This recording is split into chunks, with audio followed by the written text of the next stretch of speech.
Good morning everyone. Today आज हम जाने वाले हैं पोलो फॉरेस्ट में। तो ये ब्लॉग पूरा देखना।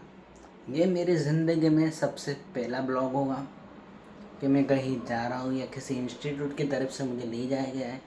ठीक है।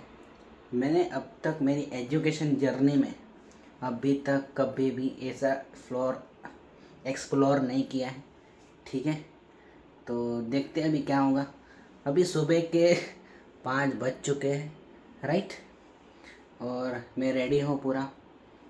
और मैं इधर इसलिए देख रहा हूँ, इधर कांच है, कांच में देखना पड़ता है आप अच्छे दिख रहे हो कि नहीं। ठीक है। तो चलो बने रहते हो वीडियो में।